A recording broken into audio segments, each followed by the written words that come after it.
Lagos traffic. It's not just a snarl of cars and exhaust fumes, is it?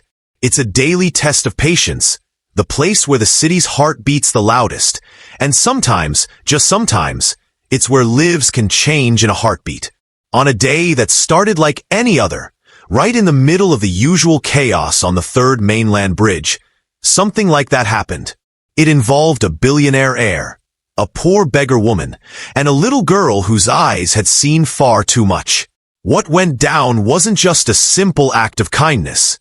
Oh no, it was the unearthing of a past so shocking, it would flip everything upside down for everyone, leading to an ending that nobody, and I mean nobody, could have ever seen coming.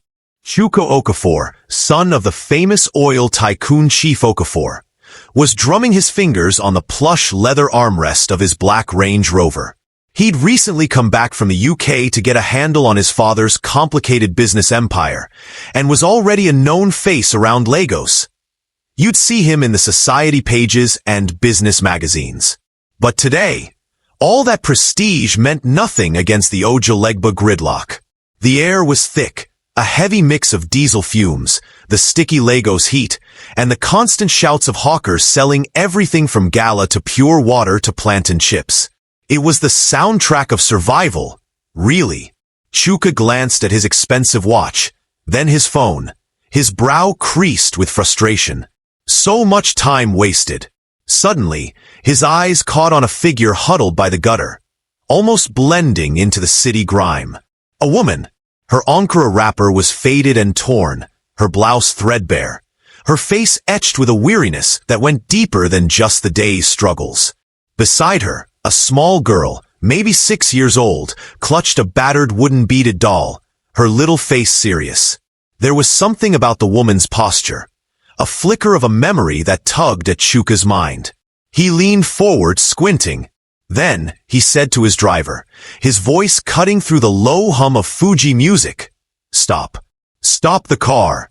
The driver, startled, slammed the brakes, getting a blast of angry honks in return. "Oga for where? Middle of road?" But Chuka was already opening his door, ignoring the noise and the curious stares. He walked straight to the woman, his polished shoes carefully stepping over the uneven, dusty roadside. He knelt, his expensive suit brushing against the dirt. "Ngozi?" he asked, his voice softer now, a little unsure. The woman didn't look up right away. Her eyes were glued to the ground, like she was expecting to be told off, or for someone to demand something. Amara, the little girl, pressed closer to her mother.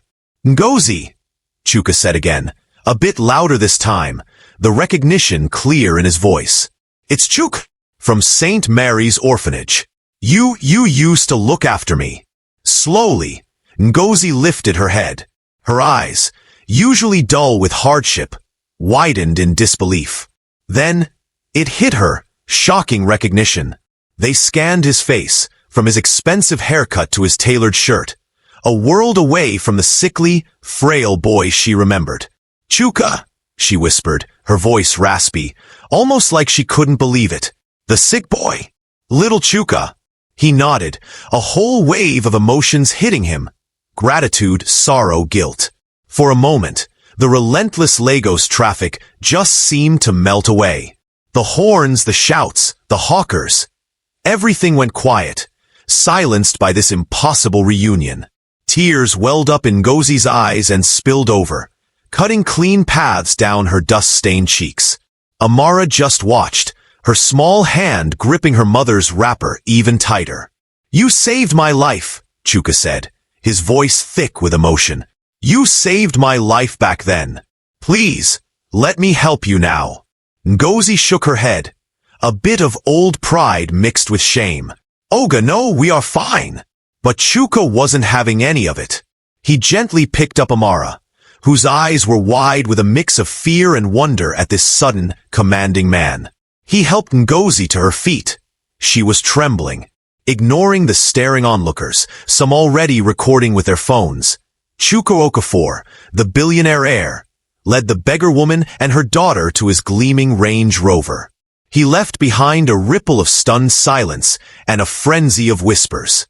The drive to Banana Island was a blur for Ngozi. The cool, air-conditioned Range Rover felt strange on her skin. The smell of leather was a million miles away from the sharp, sour smells of the streets she'd called home for so long. Amara, sitting on Chuka's lap in the front, he'd insisted, much to his driver's surprise, just stared out at the rapidly changing view, her earlier fear slowly turning into a quiet, wide-eyed wonder. The Okafor mansion wasn't just a house. It was a statement. A massive place with white walls, sweeping arches, and perfectly manicured lawns. It stood like a monument to incredible wealth, guarded by high gates and serious-looking security guys. As they drove through those gates, Ngozi felt a fresh wave of fear. This was a world she wasn't meant to be in. A world that would surely spit her out. Inside, marble floors gleamed, reflecting light from huge chandeliers. Intricately carved Yoruba masks and ancient bronze Benin statues decorated the walls, silent witnesses to the Okafor family's power. Chuka's voice, calm but firm, cut through the rich silence as he spoke to his household staff. Please take care of them. They are my guests. Make sure they have food, clothes, a comfortable room, anything they need. The staff, clearly startled by Ngozi and Amara's appearance, quickly hid their surprise behind professional politeness, though you could see them sneaking curious glances at the newcomers. Soon enough, Amara, bathed and dressed in new, soft clothes, was sitting at a large dining table, gobbling down a plate of rice and chicken like she hadn't eaten properly in days, maybe weeks. Ngozi, though, could barely touch her food. Her hands trembled as she held the silver cutlery. She sat bolt upright, perched on the edge of her plush chair, her eyes darting towards the exits, as if she expected to be thrown out any second. Chuka tried to help her relax, talking about small things, but the gap between their lives was just too huge to be bridged by chit-chat. Later that evening, the storm finally hit. Mama Ifeoma, Chuka's mother, a strong woman known for fiercely protecting the family's reputation and her incredibly high standards, came home. Her sharp eyes didn't miss a thing. She found Ngozi and Amara in a guest wing, with a hesitant maid looking after them. When she spoke, her voice was like the crack of a whip. Chuka, what is all this? Who are these people? Why is this woman here? She is not our class. Do you want to bring shame on this family? The questions came out one after another, each one dripping with anger and disapproval. Chuka, who'd been expecting the showdown, stood his ground. He faced his mother, his expression determined. Mama, this is Ngozi, and her daughter, Amara. Ngozi took care of me at St. Mary's. She saved my life when I was a child. She is family. Ngozi in the next room heard every single word. That familiar sting of rejection, the shame of her situation, it all came flooding back. This was a mistake. She didn't belong here. She quickly gathered the few little things she'd arrived with, and Amara's new clothes, her heart heavy with a sad acceptance. She'd take Amara and just disappear back into the anonymity of the streets. But as she reached for the door, Chuka was there, his face full of concern. Ngozi, where are you going? I can't stay, Chuka, she whispered, her voice hoarse. Your mother, she's right. I'll bring you trouble. He gently took the small bag from her hand. You belong here, Ngozi. You're not a beggar to me. You're the woman who gave me a future. You're the reason I'm alive. This house is your house now. Days slipped into weeks. Slowly and very hesitantly, Ngozi started to get used to her new life. She found a quiet purpose in helping around the huge mansion, her natural kindness and hard work shining through. She'd help the kitchen staff, sharing her knowledge of traditional recipes, teaching them how to make the perfect ogbono soup. A taste of a life she thought she'd lost forever. Amara, meanwhile, was like a flower blooming in the sun. She was enrolled in a good local school, dressed in a smart new uniform, and armed with a bright pink backpack Chuka had bought her. She made friends easily, and her laughter echoed in the vast gardens, a sound that soothed Ngozi's wounded spirit. Still, the past was always there, like a persistent shadow. Chuka, needing to understand everything Ngozi had been through, would gently ask about her life after he'd been adopted from St. Mary's. Ngozi's answers were often vague, her eyes clouding over with a pain she didn't want to share. He remembered bits and pieces from his childhood. The constant fevers, the sterile smell of the infirmary, and Ngozi's comforting presence. Her cool hand on his forehead, her voice singing soft lullabies through those long, painful nights. He knew she'd been incredibly kind, often staying with him long after her shift ended. But just how much she'd sacrifice for him was still hidden. Mama Ifeoma's disapproval, though not as openly shown after Chuka's firm stand, was still something you could feel in the house. She kept a cool distance from Ngozi, her interactions polite but cold. She didn't see Ngozi as the savior from her son's past, but as a potential threat to his future, an unwelcome reminder of a less proper beginning. Whispers started going around among the Lagos elite. Chuka Okafor had taken in a beggar woman. Tongues wagged at exclusive clubs and fancy gatherings.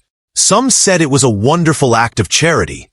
Others, more cynical, hinted at other motives or just youthful foolishness.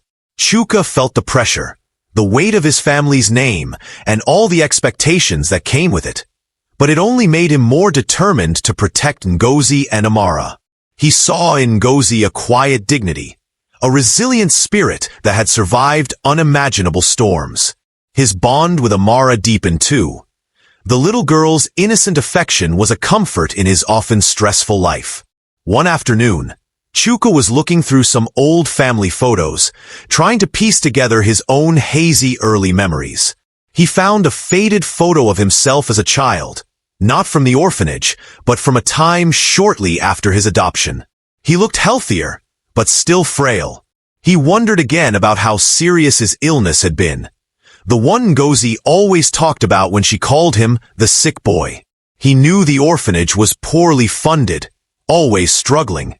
What incredible things had Ngozi done to make sure he survived? And what price had she paid for her kindness after he left? How had a woman with such a caring heart ended up broke on the streets of Lagos, with her own child facing such hardship? The questions kept eating at him, making him determined to uncover the whole truth. Ngozi's past is slowly coming to light. And believe me, it's a story far more complicated and heartbreaking than Chuka could ever guess. Before we get into the shocking truth of her sacrifices and the decision that's going to change all their lives forever, if this story of kindness and unexpected connections is hitting home for you, please take a second to hit that like button. And if you haven't already, subscribe to the channel and turn on those notifications for more true life stories that will grab your heart and maybe even change how you see things. The full story finally came out, and quite unexpectedly, during a rare family dinner where Mama Ifeoma, Chuka, Ngozi, and Amara were all there. An uncomfortable silence hung in the air, broken only by the clinking of cutlery. Amara, who always noticed everything, piped up with a child's innocent curiosity. "Mom and Ngozi, why were you and me living by the road? Didn't you have a house?" Ngozi froze, her fork clattering softly against her plate. Mama Ifeoma jumped on the moment, her voice sharp, with an accusation barely hidden. "Yes, Ngozi, perhaps you can tell us. A woman of your resourcefulness. How did you end up in such a desperate situation? It's not every day someone goes from being a caregiver to a beggar." The implication was clear. Ngozi was somehow to blame for her own bad luck, or worse, she was hiding something shady. Chuka shot his mother a warning look, but it was too late. The dam inside Ngozi had finally broken. Tears streamed down her face as she looked from Amara's concerned face to Chuka's supportive one, and finally, to Mama Ifeoma's skeptical eyes. "It was because of Chuka," Ngozi began, her voice trembling but clear. "Because I chose to save him." She then told them the harrowing story of Chuka's childhood illness at St. Mary's. It wasn't just a simple fever. It was a rare and aggressive infection that the underfunded, understaffed orphanage just couldn't handle. The resident doctor had pretty much given up on the frail, orphaned boy. But Ngozi refused. He was so small, so weak, she recalled, her voice thick with emotion. But his eyes, they still had a fight in them. She described how she'd gone against the orphanage director, who thought Chuka was a lost cause and wanted to save their meager medical supplies. Ngozi had stayed by his side for weeks, day and night, coaxing him to eat, bathing his feverish body. When the official medication ran out, and the director refused to get more for a lost cause, Ngozi did something unthinkable. She used her own tiny savings, money she'd been putting aside for years, hoping to one day find her own lost relatives, to secretly buy the expensive antibiotics from a pharmacy in town. When that wasn't enough, she confessed, her face full of shame, she had even sold a small gold pendant, the only thing she had from her own mother, to keep his treatment going. After Chuka got better and was eventually adopted by your wonderful family, Chief Okafor, she said, looking at Mama Ifeoma, the orphanage director found out what I had done. He accused me of theft, of stealing orphanage funds and medication. He said I was reckless, disobedient. She was fired immediately, labeled a troublemaker, her reputation ruined. No other orphanage or care home would hire her. Alone, jobless, and with this black mark against her name, her life just spiraled downwards. She met Amara's father, a man who promised comfort but only brought heartbreak and abandonment, leaving her pregnant and even poorer. She fought to survive, for herself and then for Amara, taking on the most menial back-breaking jobs, but bad luck just seemed to follow her. Eventually, with no options left, she found herself on the streets, begging to feed her child. Every day, she whispered, I prayed that Amara wouldn't suffer like the forgotten children I once cared for. I did what I had to do. A stunned silence filled the room. Chuka stared at Ngozi, his heart aching with a deep mix of sorrow, gratitude, and an almost unbearable guilt. He'd known she saved him, but he'd never understood just how much she'd sacrificed, the complete devastation it had caused in her own life. Mama Ifeoma was, for the first time, speechless. Her stern expression had cracked, her eyes wide, fixed on Ngozi, no longer with suspicion, but with a dawning, horrified understanding. The beggar woman in front of her wasn't some scheming opportunist, but a true hero who had sacrificed everything for her son. In the days after Ngozi's revelation, a subtle but definite shift happened in the Okafor mansion. Mama Ifeoma became quieter, more observant of Ngozi, though still reserved. Chuka, however, was a changed man. Knowing the full extent of Ngozi's sacrifice settled deep inside him, creating an unbreakable bond of respect, admiration, and a love that went far beyond simple gratitude. He saw in her not just the savior from his past, but a woman of incredible strength, integrity, and unwavering motherly love. He realized that just giving her shelter and comfort wasn't enough. He wanted to restore her dignity, to give her the security and happiness she'd been denied for so long. The very happiness she had selflessly ensured for him. One warm evening, as the sun cast long shadows across the lush gardens of the estate, Chuka found Ngozi sitting alone under a sprawling mango tree, Amara playing happily nearby with some new building blocks. He sat beside her, taking her worn hands in his. Ngozi, he began, his voice full of sincerity. What you did for me, there are no words, no actions that can ever truly repay that debt. But I want to spend the rest of my life trying. He reached into his pocket and pulled out a small velvet box. Inside, nestled against the satin, was a simple, elegant gold ring. He knelt before her, right there on the soft grass. Ngozi, you are the kindest, strongest, most selfless woman I have ever known. You and Amara have brought a light into my life, into this home, that I didn't even realize was missing. Will you marry me? Tears streamed down Ngozi's face, but this time, they were tears of disbelief, of overwhelming joy, and maybe just a little bit of fear. Chuka, I am a beggar. What will people say?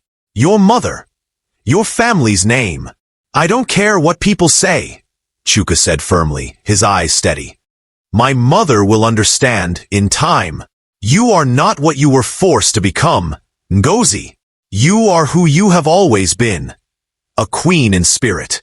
You are my family. You and Amara. Say yes.